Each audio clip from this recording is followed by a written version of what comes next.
Welcome to The Ugly Podcast, the place where creatives are encouraged to make messy, ugly art and to redefine their relationship to their inner critic.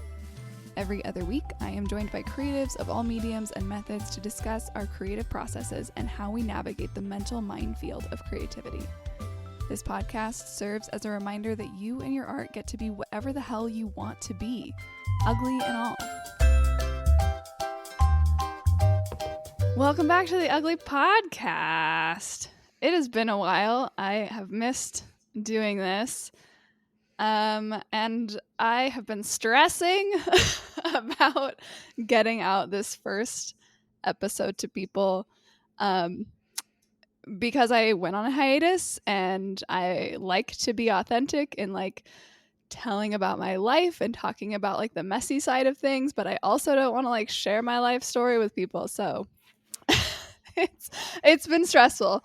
But thankfully I was with my dearest friend Emerson last weekend and talking about they started talking about time and how time feels weird and how it stretches and condenses and is so strange, and I was like, that's it, that's what I want to talk about.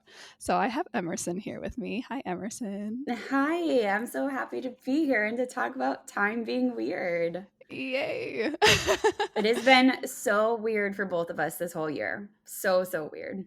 Yeah, 2023 was a year of mess. Absolute mess. So briefly for listeners, I went on a hiatus because I got a divorce last year. And I'm not going to get into the nitty-gritty details of all of that, but I do want to talk about like how that time felt, because all of us go through seasons of grief and hard times, and continuing to do what you did before doesn't work in those times. You cannot just continue doing business as usual. And I mean, some people do. Some people use that as kind of a coping mechanism, but then they don't actually end up dealing with the grief that they're experiencing. So, you know, that wasn't going to work for me. So, yeah, it's been a very messy time, and a time where I've gotten to know myself very well, and a time where I couldn't do all the things and I had to just put things down, and hence why this podcast went on hiatus. And yeah, so I had more I wanted to say about this, and I wrote it down because I knew I'd forget, and lo and behold, I forgot. Yeah, so I wanted to especially talk about this because I think the way that we've both handled this past year has been like very aligned with like the ugly way of doing things, and like embracing the mess, embracing like crying at odd hours of the day, like taking just taking days to cry, and really abandoning the status quo or abandoning the regular business day, because you have to tend to your sad little human heart and take care of yourself, and we all need to do that. And so yes, that's where we're at. That is. So Emerson, your big most recent grief was even more recent than mine. How is time feeling for you right now? Yeah. Like you said, 2023 has been a messy, weird time year. Yeah. So it goes hand in hand. I've got life and death in both hands. In June, I found out I was pregnant, which was not expected and not planned. It was a welcome surprise, but very much a surprise. And then very quickly, within 1 week, we knew that we were going to have to put my dog down before the baby came. And so as I've been pregnant and as I've been processing the pregnancy, I carried my dog through his last months and his last weeks and hours and minutes, and beyond and after. And that has been really intense, holding the life and holding the future in one hand and holding the past and death in the other hand, and all of the emotions associated with both of those things and how they ebb and flow. And it's not that the life is good and the death is bad, you know. Mm-hmm. Being there with him through his death and beyond has been really beautiful. Being there for my baby as they come into the world has been really hard. Yeah. And so there's beauty and difficulty on both sides of it. It's really frustrating to me when people are like, oh, that sucks that your dog died, but that's great you're having a baby. You know, it's very overly simplistic. It's very black and white. And yeah. Like I'm like, in some ways my dog's death felt more comfortable. I was more prepared for it. And the birth is a lot more discombobulating. So it's, I've been all over the place on both of them. Cried a lot about my dog, have had those days where I just cry 7 times a day. And in between I might eat a little bit and take a shower or take a walk. I know how that's been. It's just a different flow of time when you're tending to your feelings and your grief and the needs of the moment naturally as they come up, because our world doesn't do that. Our world is very like, you're clocking in at 9, you're going home at 5 or maybe 6 or 7. You're going to scarf down some food, then you're going to watch TV.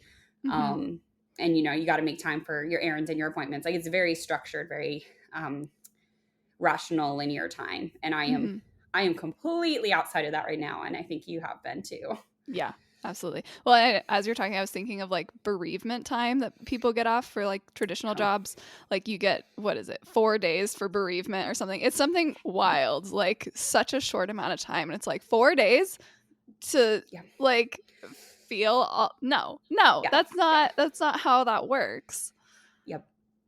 I loved what you were saying about like the kind of two opposing sides, because like I think for me, my like quote unquote good and my quote unquote bad are like, the divorce is quote unquote bad, and then the my on the good side I have like discovering my gender identity and like coming into myself more fully, and like that's been so beautiful and wonderful. And like, and then also on like this other side I have like the divorce, which has also had its beautiful moments where like, again, not gonna go into details about it, but like just there's always they're not just all good and all bad. They're these full moments that are just very rich in feeling and in I lost my train of thought, but I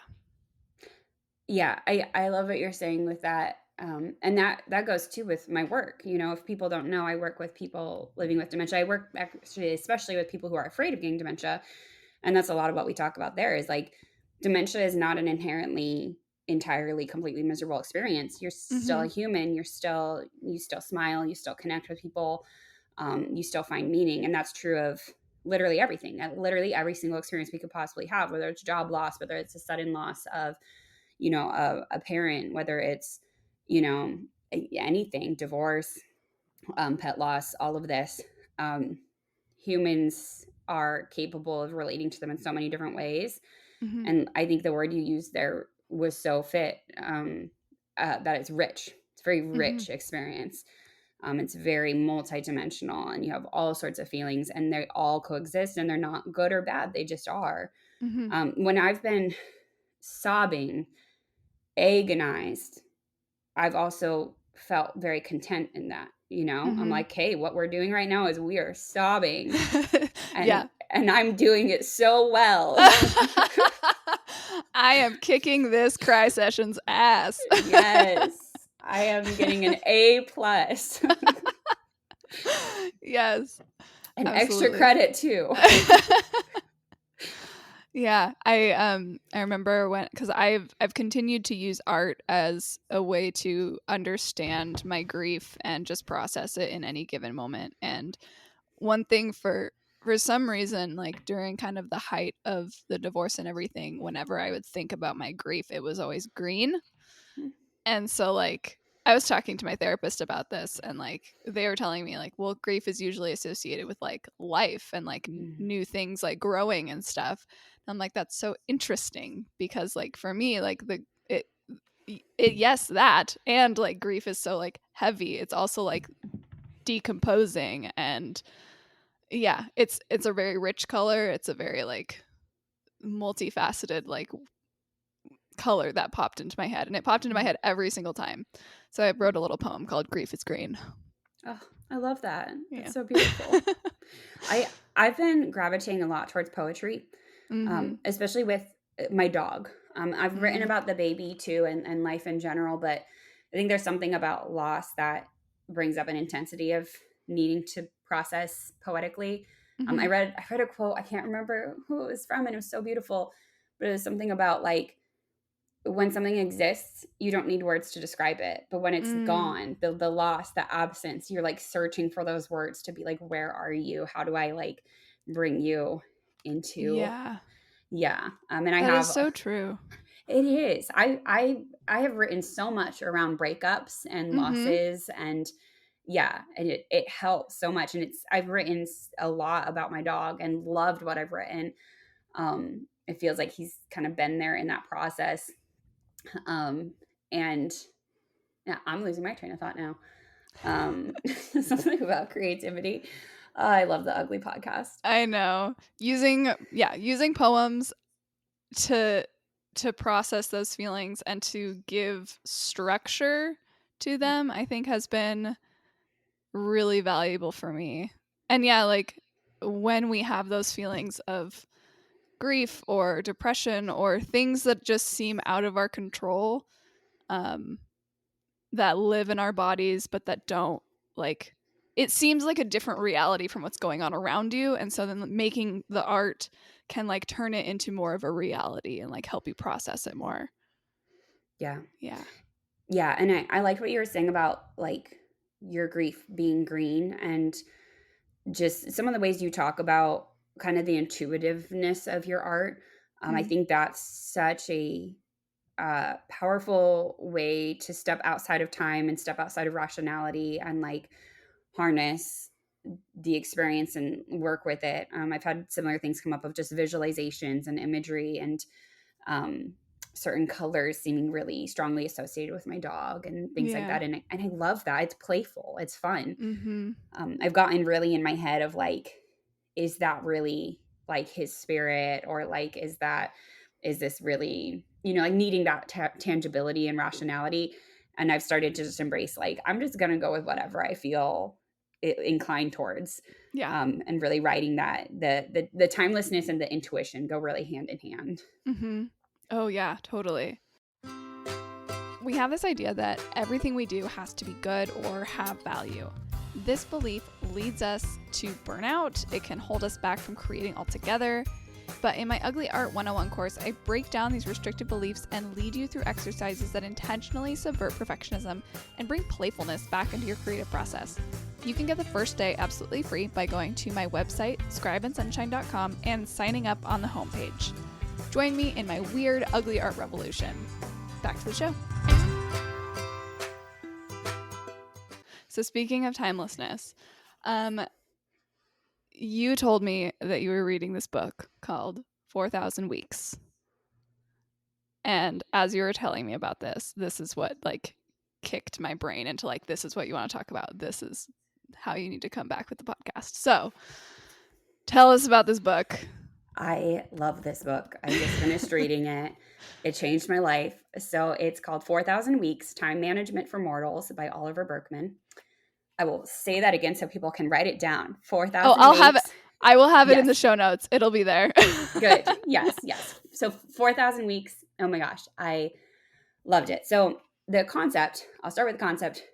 This author said the average lifespan is around 4,000 weeks. Of course, it could be far less or more, but we get about 4,000 weeks. And most people, when they hear that, they go, that's not very much time. And you get this sense of urgency. I need to do more with my time. How do I get more productive? How do I do more of what I want to do? And his premise is how amazing that we get 4,000 weeks at all. And how fun could it be to say, what am I going to do with this week or this day or this hour? And loosening ourselves from those restrictions of feeling like we have to do everything on our to-do list. And so the concept, the time management for mortals concept is we are mortal. Our time is limited. We're not going to be able to do everything, especially in our society. we are not going to be able to respond to every demand and do everything as perfectly as we're being told we should. We can't kill it at work and at home and doing exercise and staying on top of all of our errands. You just can't do everything. And so the whole premise is, what do you want to do? What is important to you? Pick a couple of things and then do those well, and love them and enjoy the process. And that is just absolutely changing my whole world, because I had been very, very constricted to my to-do list, very stressed out by it. Still am too, and I'm still processing it. But the 4,000 weeks has been very powerful for me. I had to look this up. I have been alive for 1,663 weeks as of my birthday. Oh my God. And I was born within the same week as you. So yeah, so it'll be about the same. My first thought was, I want to look up how long I have been. And then I was like, wait. We're the same age, a week apart. Yeah. And yeah, I think because the scarcity mindset wants to come in of just like 4,000 weeks, that's not a lot. But this alternate mindset of like expansiveness and choice of like, yeah, I mean, 4,000 weeks, sure, maybe it's not a lot, but that's also a way you can embrace your day to day and embrace what you have and prioritize what actually matters. And what actually matters is that you are a human being who will die, and you should enjoy this life however you want. And that just like makes it so expansive and freeing to think of it that way. I want that as a sound clip. You are a human being who will die, and you should enjoy it. Yes. Yeah. It's I think that's come up for me a lot. I enjoyed the shit out of every single moment with my dog, especially in his last year and a half, because he has torn his CCLs, and so he was partially disabled. So I had to do a lot of accommodating and supporting for him to have a meaningful life. And I just loved every single walk we had, and every single moment, every single snuggle. And then as I prepare to have a baby, I want to have that mindset too of like, especially because we're only planning on having one, every single thing, like the day that they're born, that's the one day that they're born. And those first few weeks, those are the only first few weeks, and the first of their 4,000 weeks, hopefully. And I just want to enjoy it all so much. And I don't want my to-do list and my perfectionistic standards about how intensely structured my business should be, or, you know, how clean my home should be. I don't want that getting in the way of that. Yeah. And that also, it helps you figure out what you want to enjoy the most. And also just like, nope, I lost my train of thought again. This is it's the first episode back. It's, what did you expect from me? I think it's very fitting. I think it's supposed to be this way. Like, this is the mindset we're in these days. Yeah. And it's fine, you know? Yeah. Like, we're just following different trails, and then they stop and we turn around and go somewhere else. Truly. Oh, so many trails that I keep going down, and then it's just like, no. Yeah. And I think that's part, like, along with like grieving this part of my life that is now gone, or changing at least, like, there's a lot of opportunities for discovery and exploration. And that's one thing that I've been prioritizing with my time, is this idea of, what do I want right now in this moment, and going down a little rabbit trail, and then halfway down being like, I don't know why I thought this was a good idea. or like, sometimes it is a good idea. I'm like, yes, I'm glad I went this direction. But other times I'm like, I don't know where I am. I'm going to turn around. But it is, lots of exploration and thinking out loud, and also giving a lot of space for my writing to be that way, of like, I'm just gonna write what's happening in my brain, and sometimes it's absolute nonsense, but that's where my brain is at, and maybe it will make sense later, maybe it just never will. I love nonsense. I love playing with it. Have you listened to or read Welcome to Night Vale? I've heard of it, but I haven't actually listened to it. You should look up even just like an excerpt from the book or something. It's just so playfully nonsensical, Uh-huh. and I want my brain to do more of that. Like when Yeah. I let myself play around with language that way. Like it talks all about like angels, and it'll be like I just remember this line about like the high school graduates, something about the high school graduates, and a bunch of them were tarantulas. And you're like, what? Like you want to know more. You're like, tell me more about this. And it's just nonsense. It's just like, Yeah. yeah, some of the high school graduates are tarantulas, and there are angels that work at the gas station. Like it just, and it's just so fun. And I love that concept of bringing that into where we're at in life and into the creative expression we have around it. Mm-hmm. Yeah, absolutely. And then actually that kind of, I'm kind of processing in the moment as I say that. I feel that way about my dog. I call him my spirit dog. Mm-hmm. And I'm a very like agnostic person. I have some spirituality, but it's very like loose and like vague. And I don't like believe that crystals work and that tarot is like channeling a higher power and that like I have an actual physical spirit dog. But like I also do. Like I've been letting Right. myself just be like, I have a spirit dog, and I go and I sit under trees with him, and I see him and feel him, and just letting myself, like, it doesn't need to be sensical. I don't need to like know for sure. I don't have to sign a contract being like, yes, I believe this entirely as like a tangible fact of the universe. I can just be like, I love my spirit dog. Yes. Yeah. I love that. I was listening to Jinx Monsoon talk about their witchcraft practice, and they were interviewing another witch, and they were like, I don't actually believe any of this works, and I also believe so passionately that it does work. Exactly.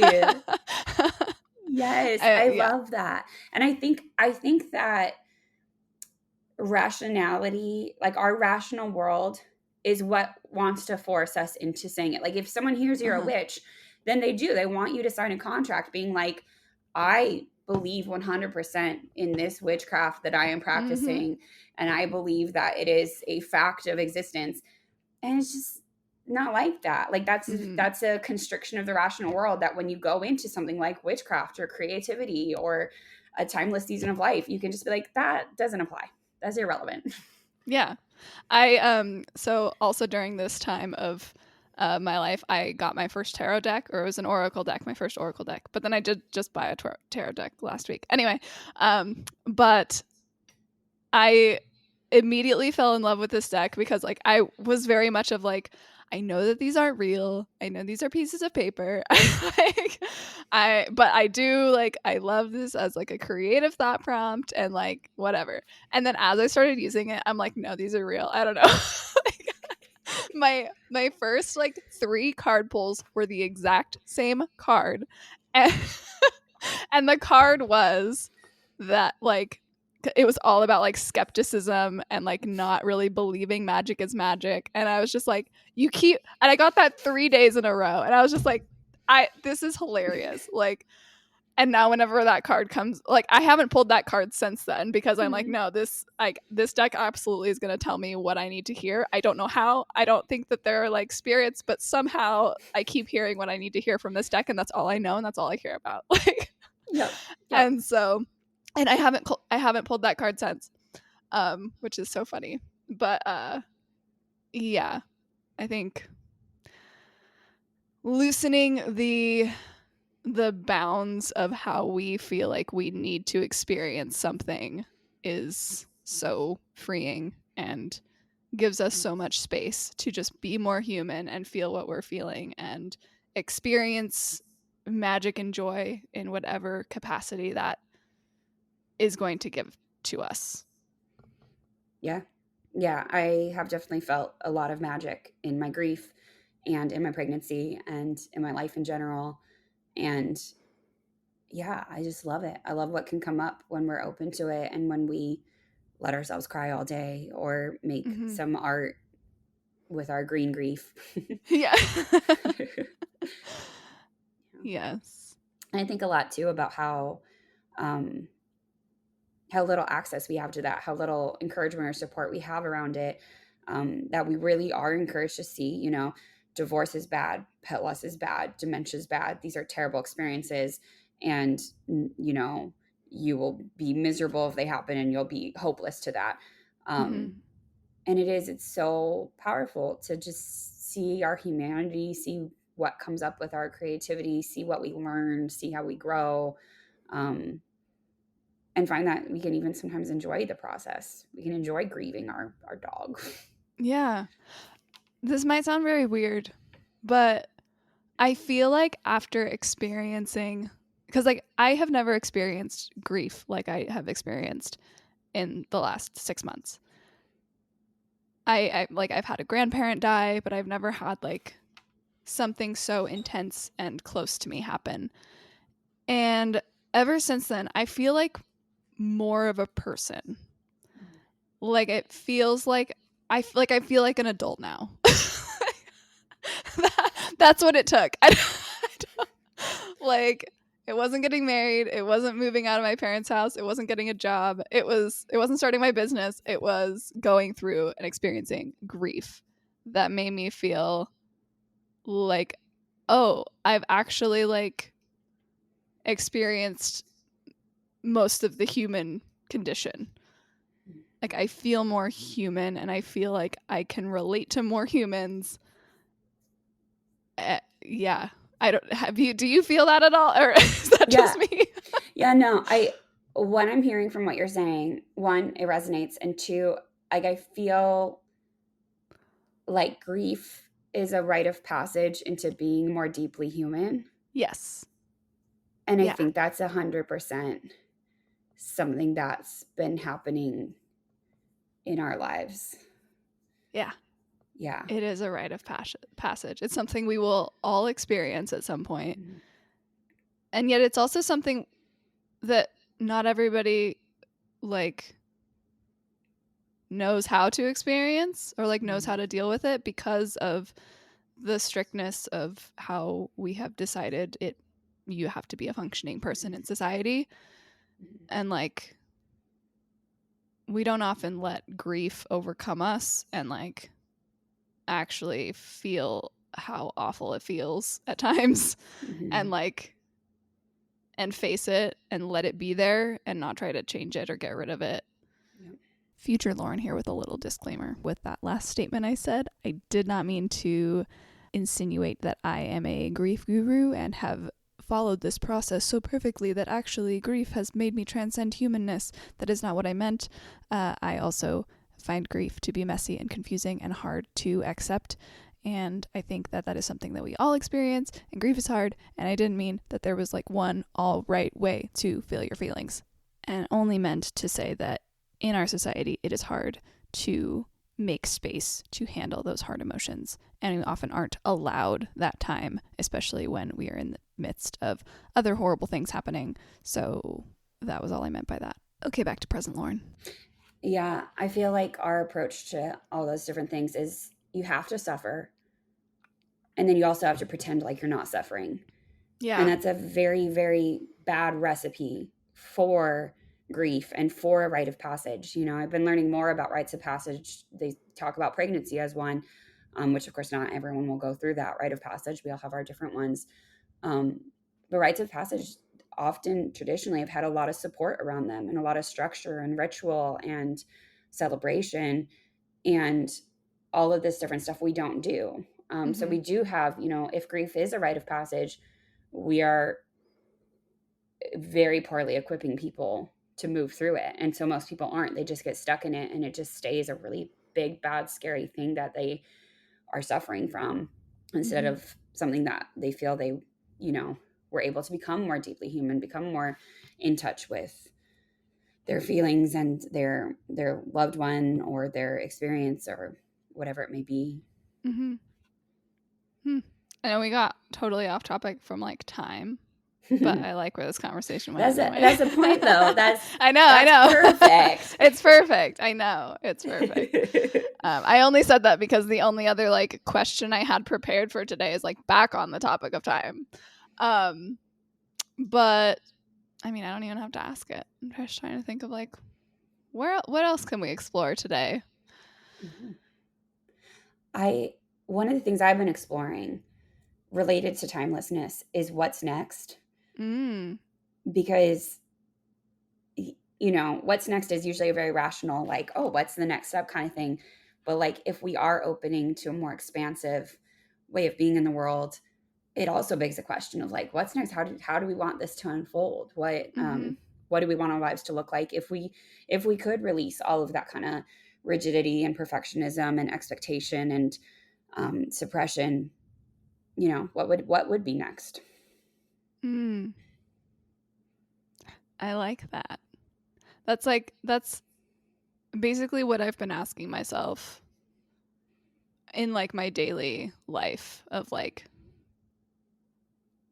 I've been phrasing it of like, what can I do for myself right now, or what do I need right now, in like in order to just like intentionally think, how do I want to form this next step, like how do I want to form this next part of the day, very intentionally and like full of like improvisation. And yeah, it's been a very interesting way to also just get more in touch with who I am as a person. I think especially like growing up the way we did in like strict religious environments where your will isn't really prioritized, your desires aren't prioritized, and so then if you want to return to those, it's very hard to be like there have been times where I've like just stood in the middle of a room and looked around and I'm like, what do I want right now? Like I don't know. It's so weird to like get back in touch with who you are and what you want, and also like how you can heal, how you can experience this next part of life. It is full of choices that are hard to choose from, and sometimes it feels like complete overwhelm. Um, but sometimes it's also just very freeing to ask what's next and like, okay, I can do whatever I want. Yeah. Yeah. Yeah, throwing out the map. Yes. Actually, that reminded me of a Kermit the Frog quote. I put this in our baby's guest book that we made, and my grandma really liked it. Okay, yes. This is a good quote to read for this conversation. So it says, the places you're going to are never on the map. And once you get that map out, you won't be able to refold it no matter how smart you are. So forget the map, roll down the windows, and whenever you can, pull over and have a picnic with a pig. Oh, And I that's love from that. Jim Henson, the creator of Kermit the Frog and the Muppets. That's so good. I love Yeah, that. yeah. I think that's essentially what I'm doing with my life is like I'm throwing out the map and I'm having a picnic with a pig now. Mm-hmm. Yeah. There's I think this is a quote in Untamed by Glennon Doyle, but also her daughter wrote a song that I've been listening to a lot during this time, and there's a line in it that says, we're not gonna keep asking people directions to places they've never been. Yeah. That is a good line. Yeah, it's so good.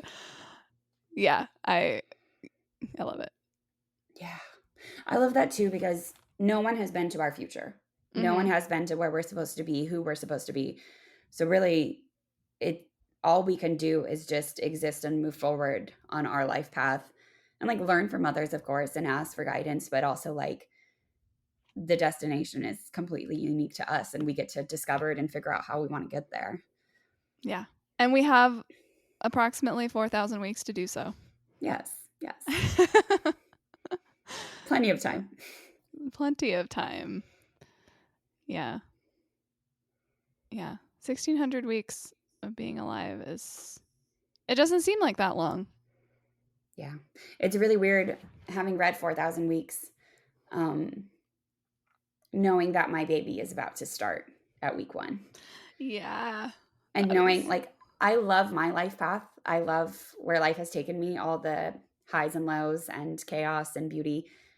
And knowing like now I get to accompany someone else on theirs. And who knows? Like who knows Yeah. what their life path is going to look like. And both my spouse and I are just so excited to just like accompany and support them on whatever that may be. And like, I'm so excited for their 4,000 weeks. Yeah. Oh, that's so good. I'm excited to be there too. Yeah. You'll be there for many of those weeks. Yeah. Yeah. Oh, so good. Well, that feels like a good natural stopping point. Is there anything ugly that you've made recently? Oh gosh, everything.